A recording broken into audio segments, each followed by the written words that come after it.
Right, so you'll be pleased to know that the first section did record successfully. I don't have to repeat anything, so I will be pressing on with the next section.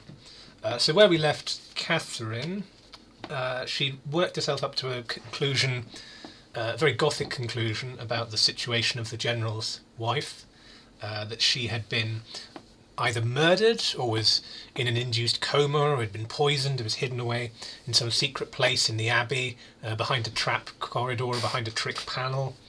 And she gets crashed back down to reality in a confrontation scene with Henry, where he very much pricks the bubble of the quixotic. As I said at the end of the last section, this is the climax moment of the female Quixote, the novel which stands very much as the forebear of this one.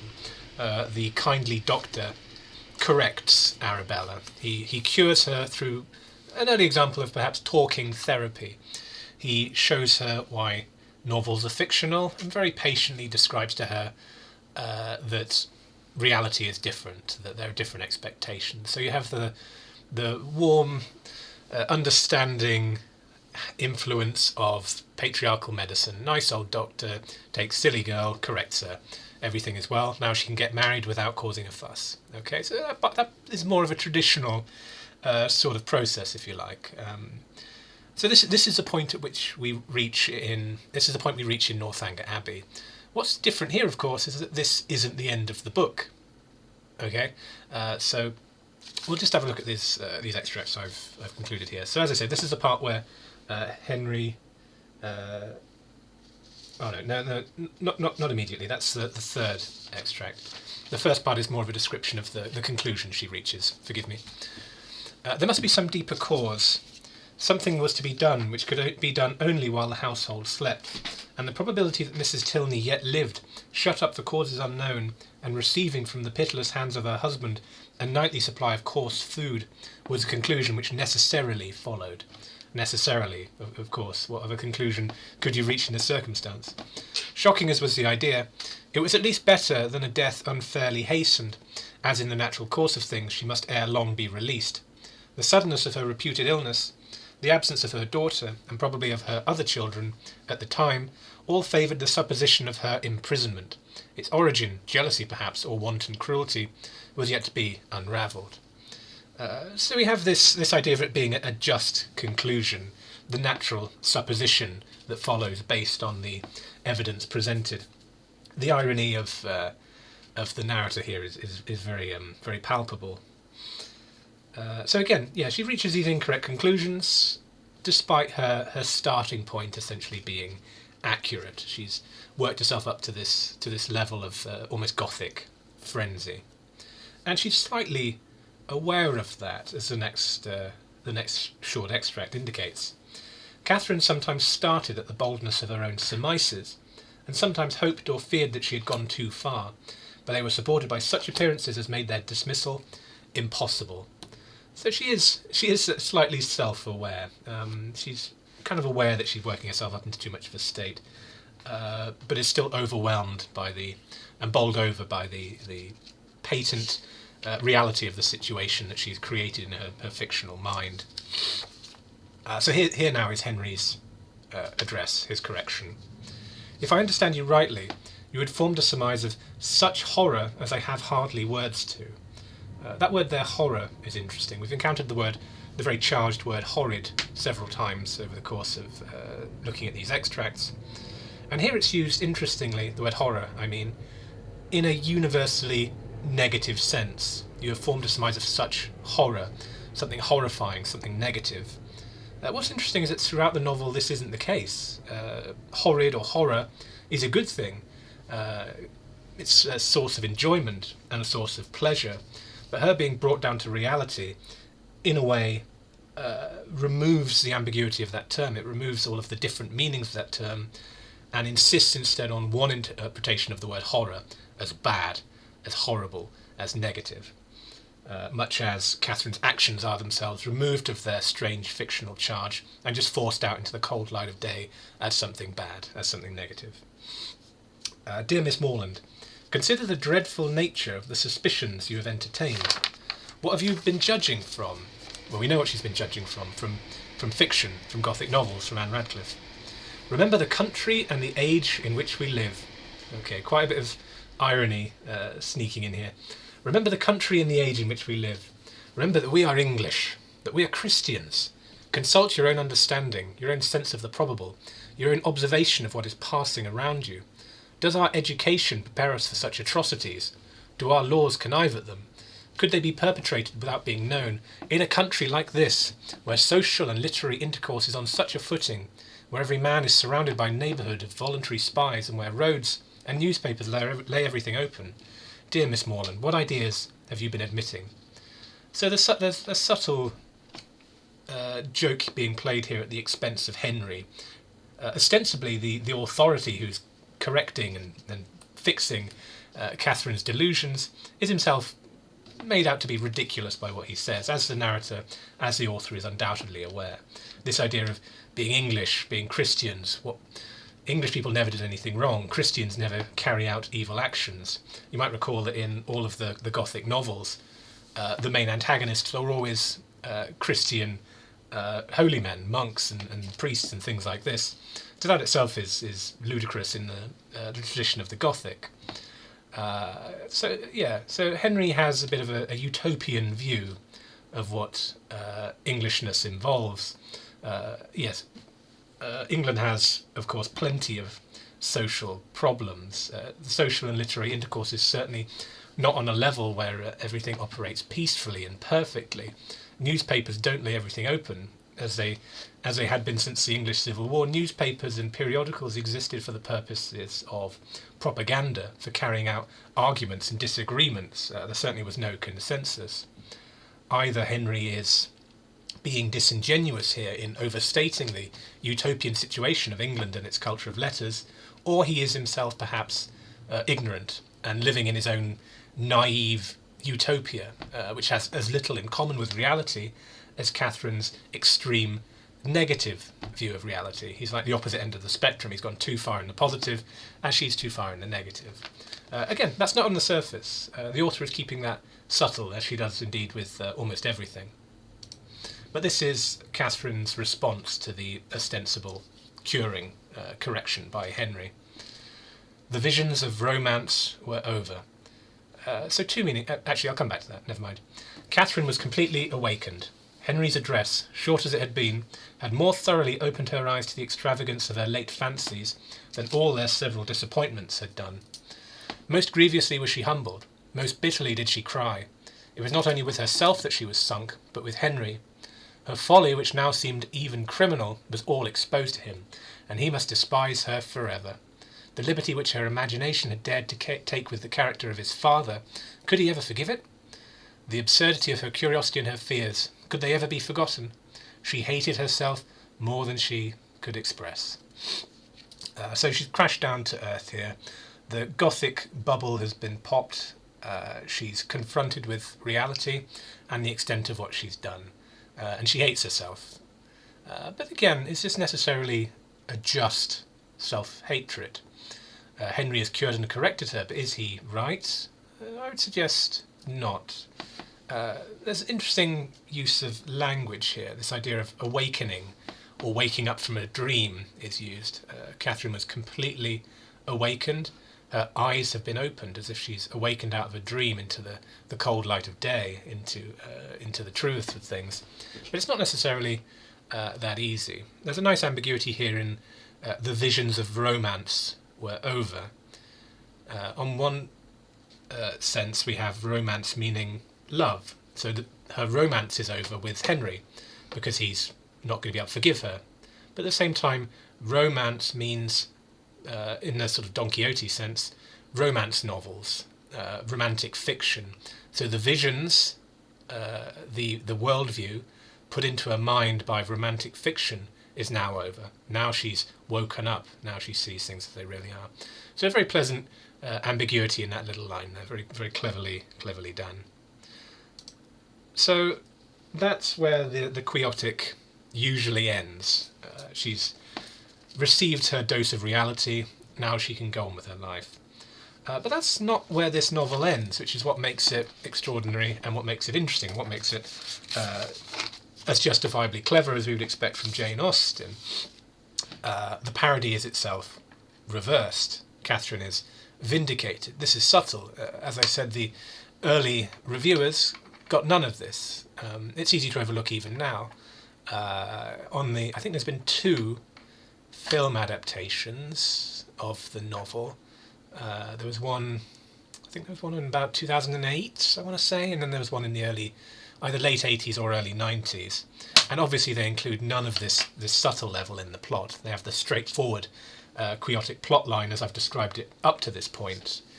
So they get none of the subtext of it. But it's definitely present. We'll look at some examples from what Catherine says or what she thinks. So here's an instance where Catherine makes a mistake by thinking that a riot has really happened. She says some terrible thing has happened in London, and she is corrected by being told that this didn't really happen. I'll read the extract. Riot? What riot? So that's Catherine. My dear Eleanor, the riot is only in your own brain. Oh, forgive me, that's Eleanor. The riot is only in your own brain. I should say the first part doesn't really matter. What matters is the irony in this secondary part. My dear Eleanor, the riot is only in your own brain. The confusion there is scandalous. Miss Morland has been talking of nothing more dreadful than a new publication, which is shortly to come out in 3 duodecimal volumes, 276 pages in each, with a frontispiece to the first of 2 tombstones and a lantern. Do you understand? And you, Miss Morland, my stupid sister has mistaken all of your clearest expressions. You talked of expected horrors in London, and instead of instantly conceiving, as any rational creature would have done, that such words could relate only to a circulating library, she immediately pictured to herself a mob of 3,000 men assembling in St. George's Fields, the Bank attacked, the Tower threatened, the streets of London flowing with blood, a detachment of the 12th Light Dragoons, the hopes of the nation, called up from Northampton to quell the insurgents and the gallant Captain Frederick Tilney, in the moment of charging at the head of his troop, knocked off his horse by a brickbat from an upper window. Forgive her stupidity. The fears of the sister have added to the weakness of the woman, but she is by no means a simpleton in general. So what's interesting about this is that these things are described as being so ridiculous as to be beneath contempt, but these things are actually very realistic fears. In the time period when this was written, the French Revolution was still in very recent memory, and something like this was pretty much exactly what happened in France and what a lot of people feared would happen in England. The authorities were paranoid about revolution catching on in England. So the idea that it's a preposterous fiction is itself a sort of statement of Henry's own innocence or his own naivety. In fact, there's a very perspicacious prediction here of the events that would follow a couple years after the book's publication, the Peterloo massacre, when something like this charging, this incident with the brickbat, very really did happen. It was quite an infamous event in English political history, certainly worth looking up to read about. This is quite an uncanny description of a similar event which would follow, which is a testament, as I said, to Austen's prognosticative capacities.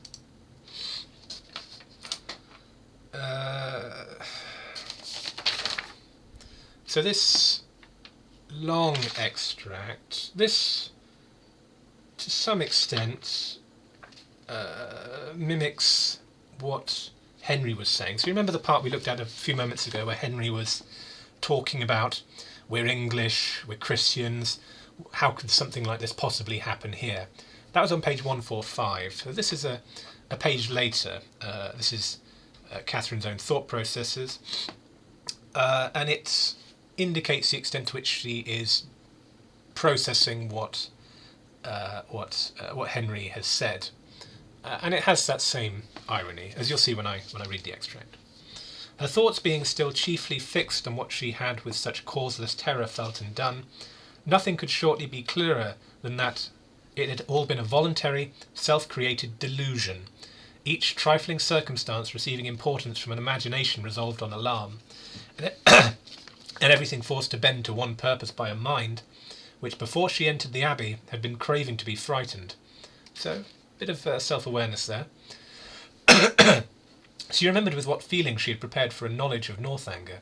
She saw that the infatuation had been created, the mischief settled long before her quitting Bath, and it seemed as if the whole might be traced to the influence of that sort of reading which she had there indulged. So the self-awareness of the quixotic there. Charming. Yes, charming as were all Mrs. Radcliffe's works, and charming even as were the works of all her imitators. It was not in them, perhaps, that human nature, at least in the Midland counties of England, was to be looked for.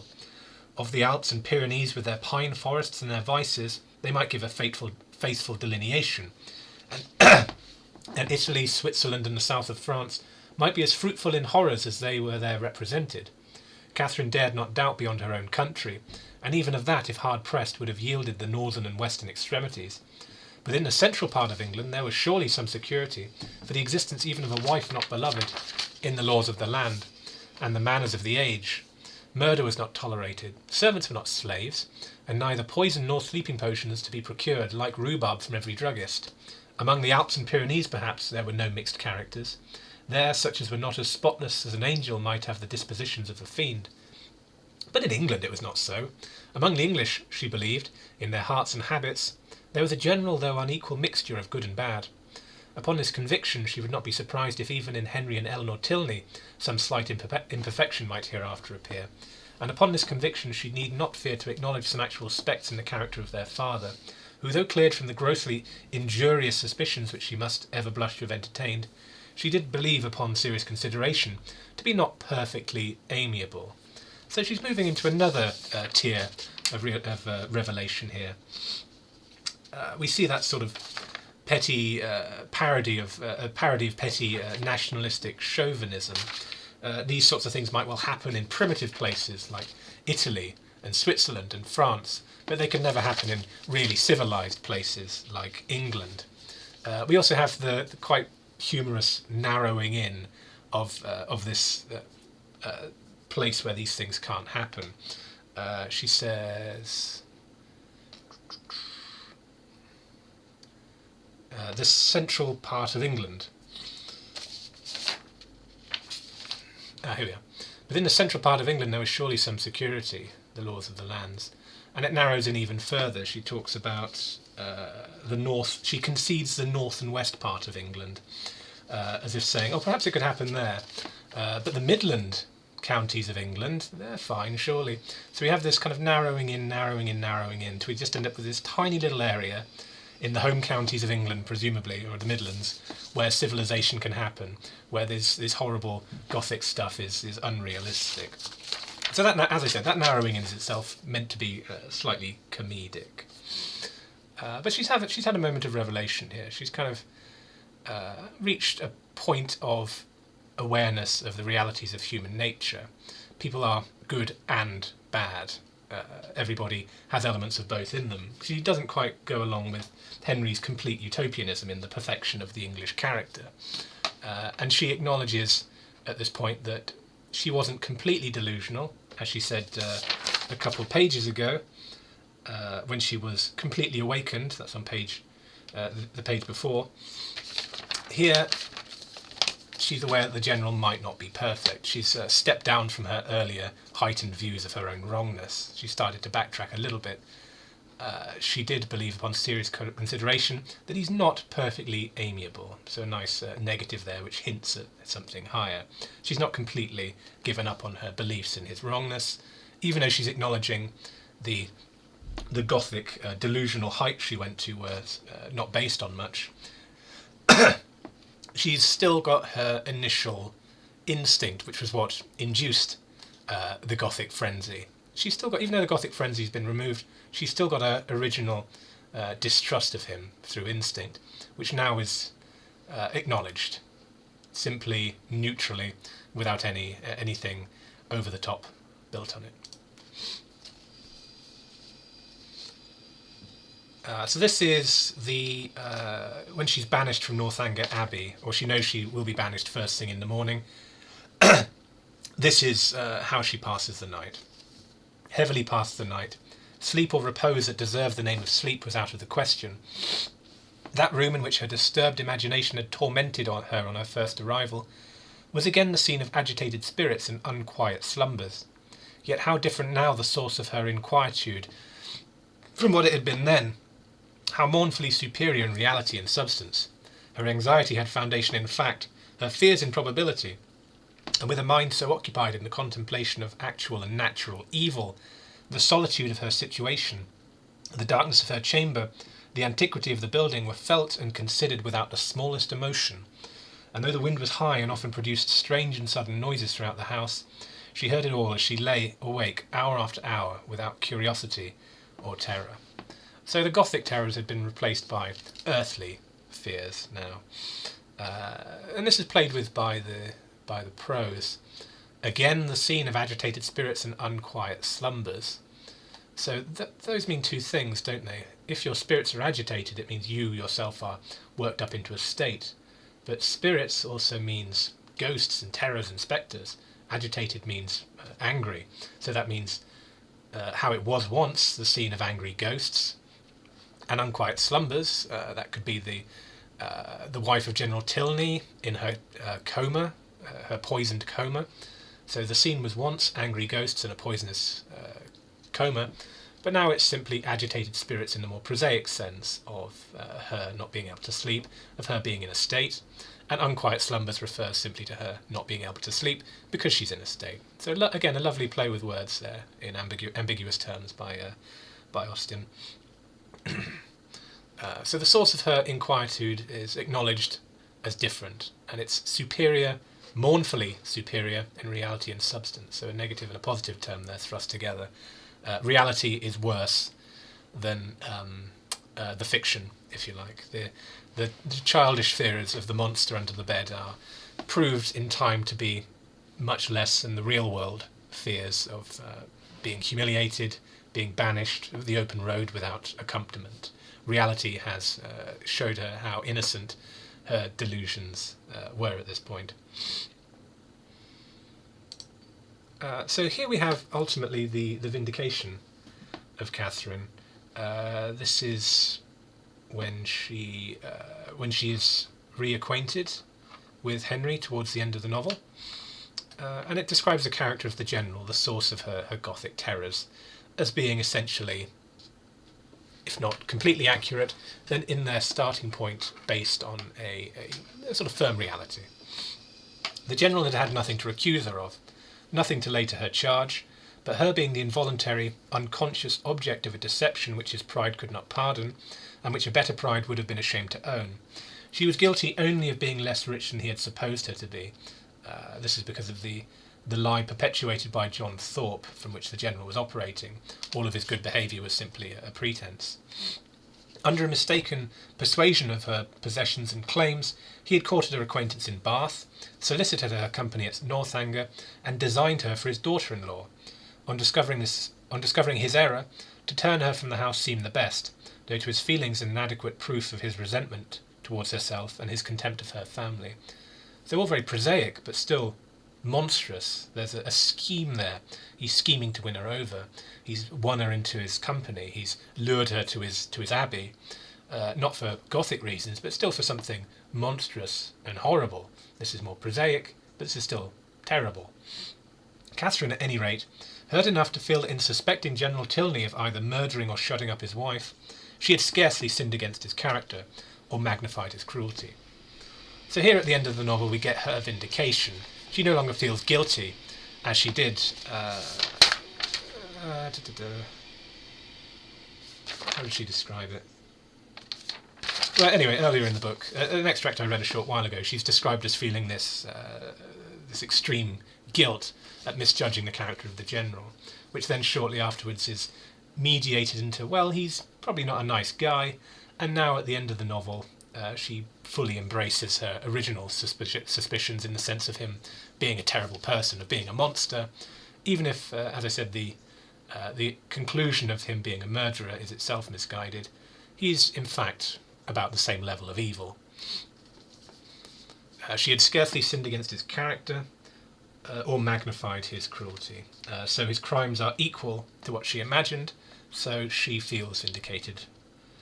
She was always correct in a way, but she just expressed it in the wrong way because of her immersion in a different reality, a slightly different reality. To begin, these are the final words of the novel. To begin perfect happiness at the respective ages of 26 and 18, that's Henry and Catherine, is to do pretty well. And professing myself moreover convinced that the general's unjust interference, so far from being really injurious to their felicity, was perhaps rather conducive to it, by improving their knowledge of each other and adding strength to their attachment. I leave it to be settled by whomsoever it may concern, whether the tendency of this work be altogether to recommend parental tyranny or reward filial disobedience. So a nice note to end on there, and a nice little joke. It's rather vague, but I think what's important here is ultimately Catherine is rewarded rather than punished. She was right all along, so she gets a good outcome. She ends up happy. She hasn't been corrected. This previous section proves that essentially she sees herself as being right all along. She gets a happy outcome, and she remains consistent. She is unchanged. Unlike Arabella, she has not been fixed. She's not been rendered more amenable. She still is herself. She still retains all of her essential aspects. She still retains her vindicated instincts, but she gets her happy marriage at the end, and a happy ending, and all is well. So the final part, this is the last section, I want to talk about what I've called here meta-fiction, and these are the parts in the novel where the novelist talks about writing novels directly, where she essentially forgets she's writing a novel in some cases and starts talking directly about the value of fiction, about the value of the novel. As I said at the beginning of the class in the lecture stage, the vindication of the quixotic form, the subversion of it, is in itself a way of reclaiming for the novel the right, the status of being valuable, the status of being able to impart knowledge, whereas the typical quixotic novel rejects this. It says novel reading is wrong. Novel reading will lead you astray. You'll need to be fixed by a doctor.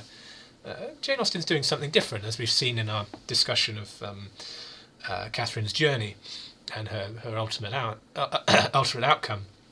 At certain points in the novel, she takes this subtextual theme and makes it very literal. She talks to us directly as an audience and makes a claim for fiction, especially in the so not just a novel, a defence of the novel. She's addressing the conservative, reactionary perspective of the novel as a toxic thing. She's offering a bold innovation, which is a defence of the novel and novel reading heroines. And she doesn't repudiate the female Gothic, as we've seen. Innocent girls can indeed be menaced by powerful men, whether it's John Thorpe riding away with her in his carriage, I should say, or indeed General Tilney and his monstrous actions in luring her to his castle or his abbey and then banishing her arbitrarily into the night. So this is a long, very long quote. I've included it here in its entirety because I think it's one of the most interesting parts of the book. This is Austen's great claim for the value of novel reading. It is perhaps a sort of manifesto for the value of literature, of novels specifically. So I'll read it. Yes, novels. For I will not adopt that ungenerous and impolitic custom so common with novel readers, of degrading by their contemptuous censure the very performances, to the number of which they are themselves adding, joining with their greatest enemies in bestowing the harshest epithets on such works, and scarcely ever permitting them to be read by their own heroine, who, if she accidentally take up a novel, is sure to turn over its insipid pages with disgust. Alas, if the heroine of one novel be not patronised by the heroine of another, from whom can she expect protection and regard? I cannot approve of it. Let us leave it to the reviewers to abuse such effusions of fancy at their leisure, and over every new novel to talk in threadbare strains of the trash with which the press now groans. Let us not desert one another. We are an injured body. Although our productions have afforded more extensive and unaffected pleasure than those of any other literary corporation in the world, no species of composition has been so much decried. From pride, ignorance, or fashion, our foes are almost as many as our readers, and while the abilities of the 900th abridger of the history of England, or of the man who collects and publishes in a volume some dozen lines of Milton, Pope and Prior, with a paper from the Spectator and a chapter from Sterne, are eulogised by 1,000 pens. There seems to be almost a general wish of decrying the capacity and undervaluing the labour of the novelist, and of slighting the performances which have only genius, wit, and taste to recommend them. I am no novel reader. I seldom look into novels. Do not imagine that I often read novels. It is really very well for a novel, such as the common cant. And what are you reading, miss? Oh, it's only a novel, replies the young lady, while she lays down her book with affected indifference or momentary shame. It is only Cecilia, or Camilla, or Belinda, or in short, only some work in which the greatest powers of the mind are displayed, in which the most thorough knowledge of human nature, the happiest delineation of its varieties, the liveliest effusions of wit and humour are conveyed to the world in the best chosen language. Now, had the same young lady been engaged with a volume of the Spectator instead of such a work, how proudly would she have produced the book and told its name, though the chances must be against her being occupied by any part of that voluminous publication, of which either the matter or manner would not disgust a young person of taste. The substance of its papers so often consisting in the statement of improbable circumstances, unnatural characters, and topics of conversation which no longer concern anyone living, and their language too, frequently so coarse as to give no very favourable idea of the age that could endure it. So remarkable, this appears right in the middle of the novel. This isn't in the voice of any of the characters. This is Jane Austen herself reading a manifesto in favour of novelists, and it's very, very assertive, very aggressive in places. When I say a manifesto, it's almost like a political one. There's a call for what we might think of solidarity. Let us not desert one another. We are an injured body. This sounds like Karl Marx talking here, addressing the workers. The enemies are, well, they're described as enemies here as well. They have pride, ignorance, or fashion. Our enemies are fools, is what she's saying. Our foes, as it says here. They read the authorities. Like, do we need another 900th abridger of the history of England? Is that really what's so important, she's saying? Do we need more annotation of Milton, Pope, and Prior?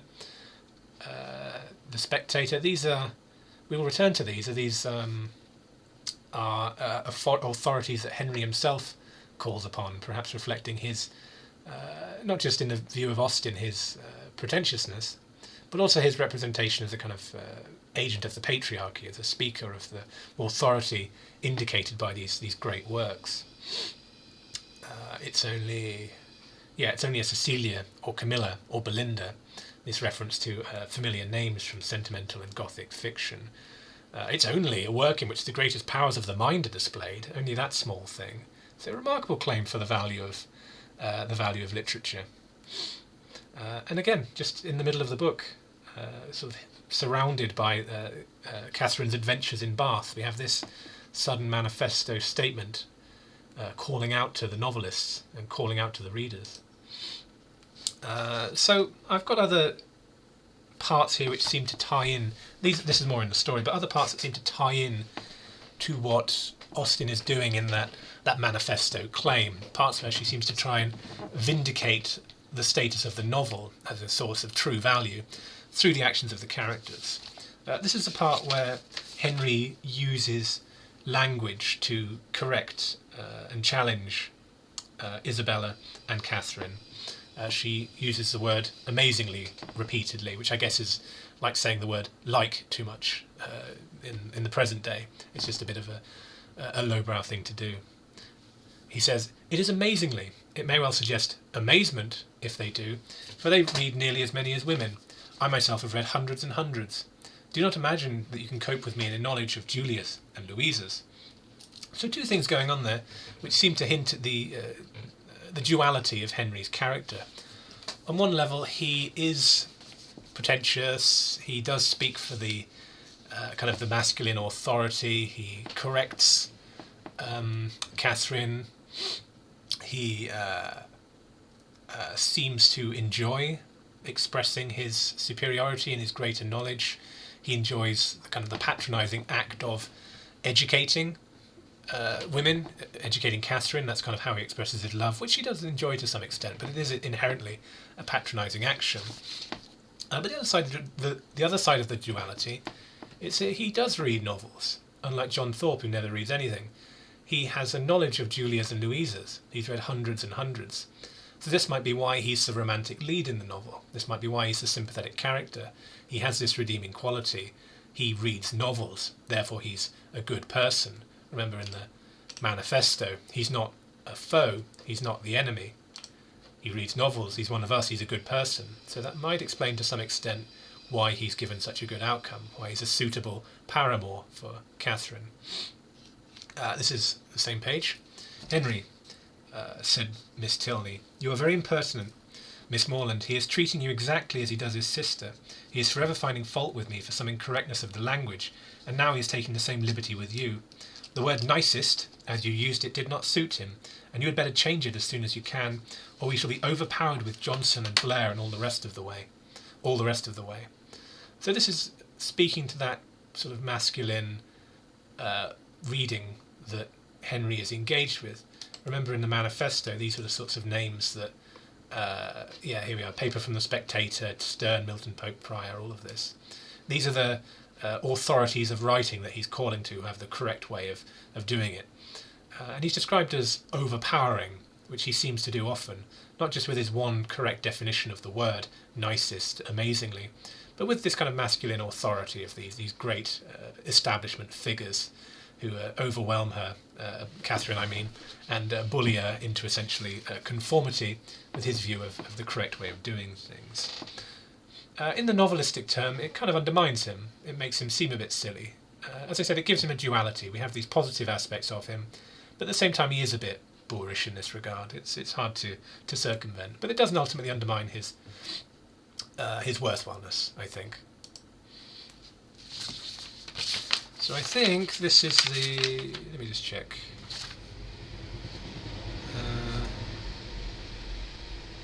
This is the final quote of the lecture, of this section. So there's quite a lot going on here. I'll read it first, then we'll talk about it. While in fact, cried his sister, it ought only to be applied to you without any commendation at all. You are more nice than wise. So this is Miss Tilney talking about her brother Henry here. Come, Miss Morland, let us leave him to meditate over our faults in the utmost propriety of diction, while we praise Udolpho in whatever terms we like best. It is a most interesting work. You are fond of that kind of reading? To say the truth, I do not like much any other. Indeed. That is, I can read poetry and plays and things of that sort. I do not dislike travels, but history, real solemn history, I cannot be interested in. Can you? Yes, I am fond of history. I wish I were too. I read it a little as a duty, but it tells me nothing that does not either vex or weary me. The quarrels of popes and kings, with wars or pestilences, in every page. The men all so good for nothing, and hardly any women at all. It is very tiresome, and yet I often think that it should be so dull, for a great deal of it must be invention. The speeches that are put into the heroes' mouths, their thoughts and design. The chief of all this must be invention, and invention is what delights me in other books. Historians, you think, said Miss Tilney, are not happy in their flights of fancy. They display imagination without raising interest. I am fond of history, and am very well contented to take the false with the true. In the principal facts they have sources of intelligence in former histories and records, which may be as much depended on, I conclude, as anything that does not actually pass under one's observation. And for the little embellishments you speak of, they are embellishments, and I like them as such. If a speech be well drawn up, I read it with pleasure, by whomsoever it may be made, and probably with much greater, if the production of Mr. Hume or Mr. Robinson, than if the genuine words of Caractacus, Agricola, or Alfred the Great. There's a remarkably perceptive point going on here. We have Catherine's statement here, where she talks about she makes a claim for the relativism of historical interpretation. She says, I often think it odd, history, that it should be so dull, for a great deal of it must be invention. Well, yes, a lot of people accept that nowadays, that history is kind of all of fiction anyway, as we can't really know the truth of what happened in the past. The act of the historian, the act of writing history, is itself an act of imagination or fictionalization, something that Catherine perceives. Again, a remarkable statement of relativism. The speeches that are put into the heroes' mouths, their thoughts and designs, the chief of all this must be invention. For invention they read fiction. She's saying all of this stuff is fiction, and invention is what delights me in other books. This is something that's confirmed and picked up by Miss Tilney, who replies, they display imagination without raising interest. So there's a claim here that perhaps, remember, think about that Austen manifesto. She's not just saying that novels are the equal of history. She's saying history is fiction anyway, but it doesn't even have the virtue of being interesting. Therefore, the natural conclusion, it's not here explicitly, but we can read through the lines. The natural conclusion is that the novel or fiction is superior to history. They both are about invention, they're both about fictionalization, but the novel is better because the novel at least is fun to read. It's enjoyable. It displays imagination, whereas history is boring. So Catherine makes this kind of remarkable claim, and then Miss Tilney repeats it and confirms it, standing directly against Henry and his authoritative deployment of the masculine central authorities of 18th century culture as a claim against it.